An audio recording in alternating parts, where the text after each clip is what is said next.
Hello everyone, welcome to Entertain, Educate, Inspire Baguio. It's me, Louie Corpuz. May bagyo, so nakakatamad lumabas.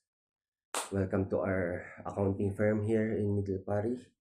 I just want to share something, some sort of bagyo, very important Baguio history, Baguio City.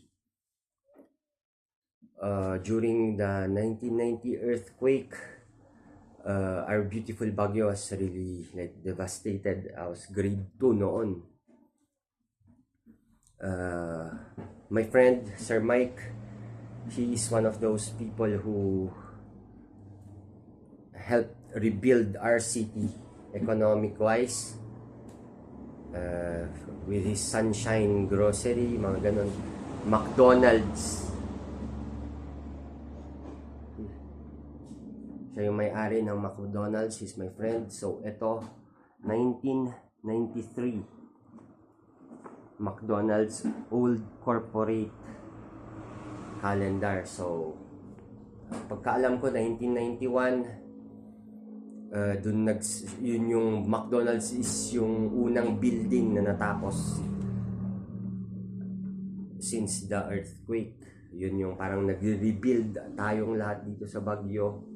And my friend Sir Mike started McDonald's. So eto, ka-message ko siya, ibibigay ko sa kanya to kasi parang part of course, part of his company history. At the same time, it's also a vital part ng ating beautiful Baguio kasi, di ba, we were in the rebuilding process noon, 1993, and ito, McDonald's Old Corporate Calendar, McDonald's Baguio.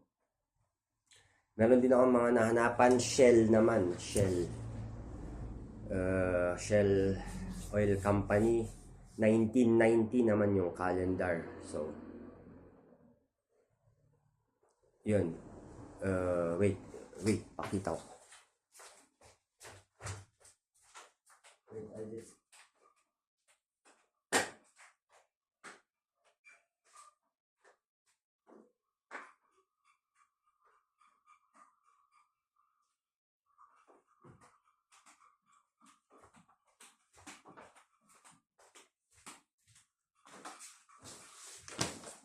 Kasi naglilinis ako dito sa bahay. So ito yung Shell, Old Shell Calendar. Ito, 1990 nakalagay. 1990. Like that. Old Shell Company. Ito, mas okay yung yan. 1990. So unbelievable. Ito yung calendar noon is like this, back to the future or back to the past style type of video. So thank you so much for watching. Ito, ibibigay ko to kay Sir Mike, my friend. He owns Baguio, he owns McDonald's. So bigay natin sa kanya. Minessage ko siya and he was like happy na meron pa akong ganito. Yun. Thank you so much for watching. More blessings to all of us. Buy your ribbons from this video. More blessings to all of us.